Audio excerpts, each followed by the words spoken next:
What is going on, friends? YL Sergi here, back with another hike.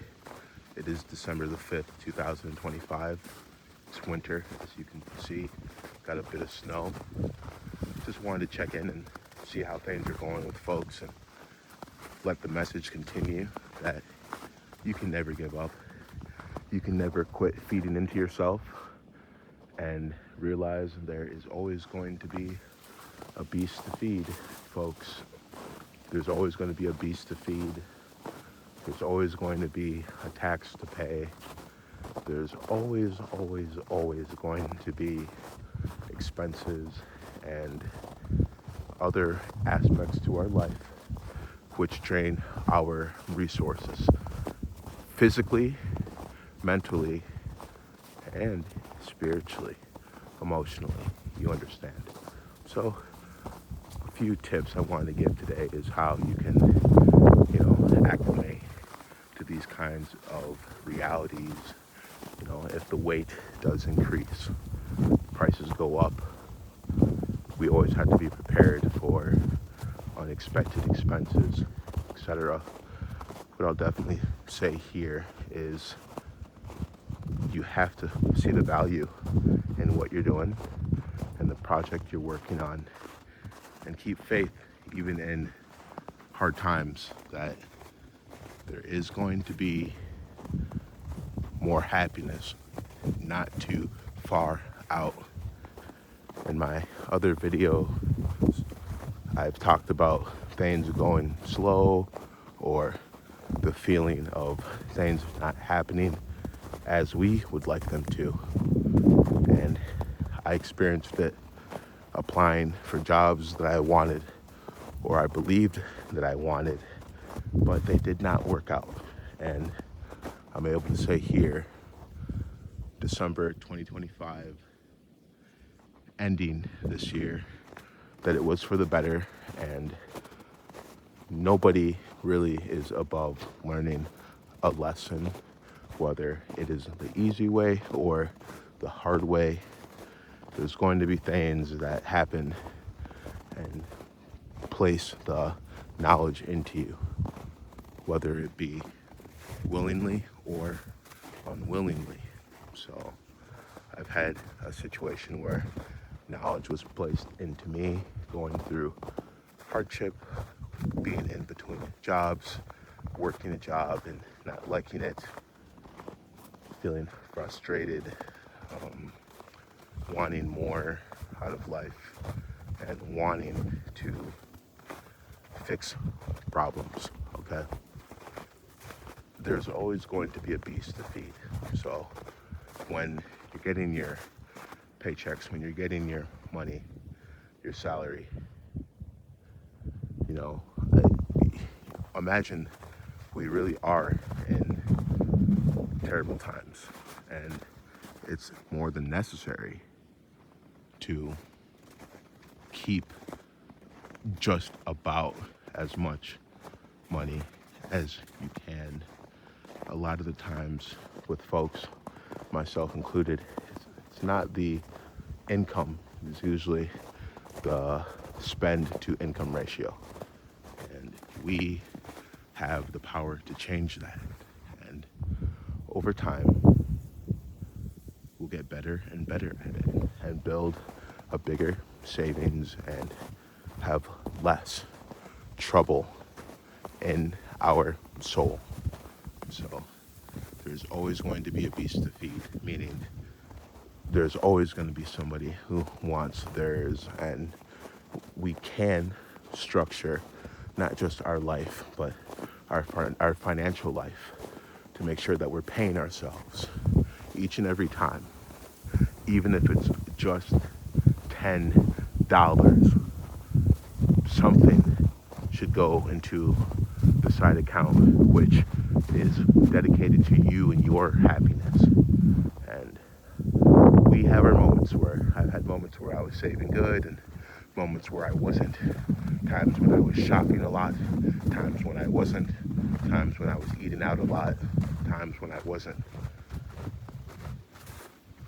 At almost 32 years old, I have a better gauge on what works for me and what doesn't work for me, and being prepped and planned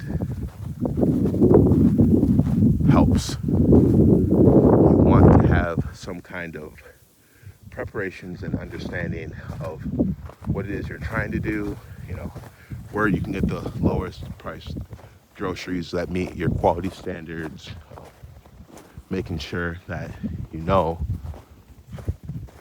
everything is taken care of before you're making purchases that may not help your long-term goal. And getting some funds saved up gets easier as you go along. So they said on YouTube that the first $1,000 or $2,000, a lot of people find it challenging starting from nothing, and me as well. But eventually, and in due time, you'll absolutely be saving a lot more money than you expected, and it does get easier, and you get a cushion built up. And with that cushion, you have some peace of mind, regardless of debt, credit card, student loan, etc., etc. Sometimes you'll have to pay the minimums until you've got yourself a nice little pile. Then once you have, a nice little pile, 5 figures, 6 figures, it can change for different people. Once you have a nice little pile that you feel comfortable with, everything's different now. You can get your paychecks, and you can apply large amounts of those paychecks towards debt, and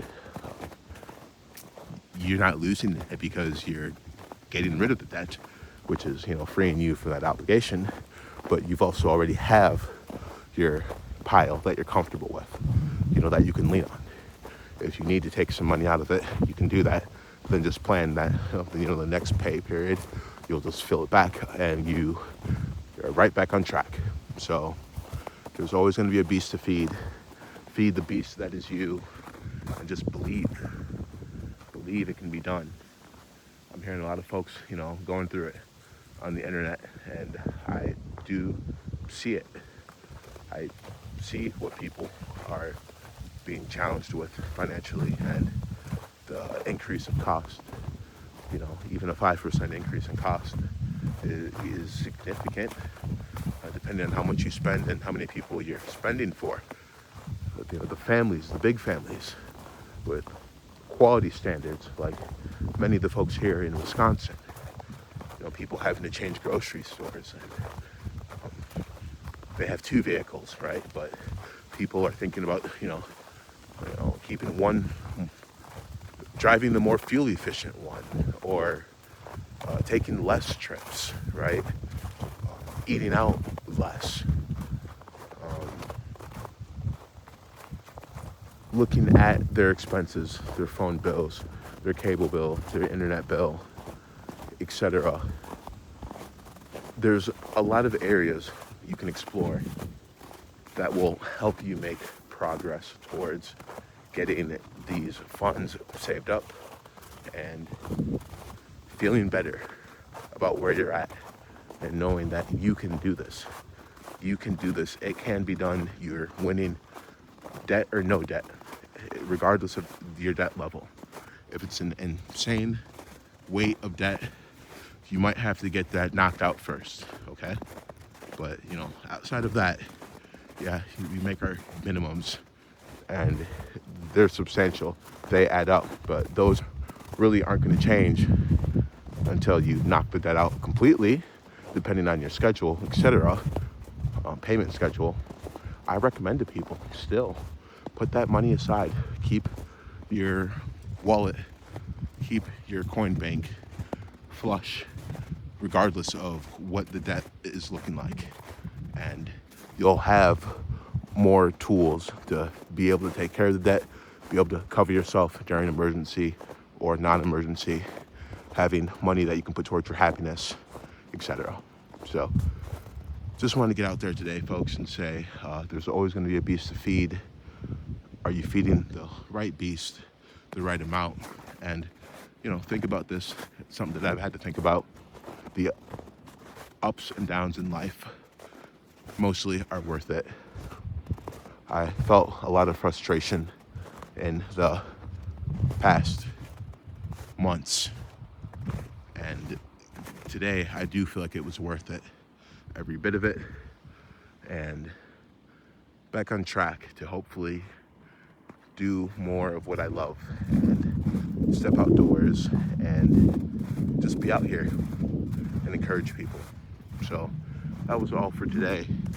Just wanted to talk about feeding the correct beast the right amount and never forgetting to consider your own happiness and financial form and have safe nets and emergency funds and everything in that sort to ensure you're going to keep prospering something amazing. Thank you so much, friends. YL Sergi. I'm signing off.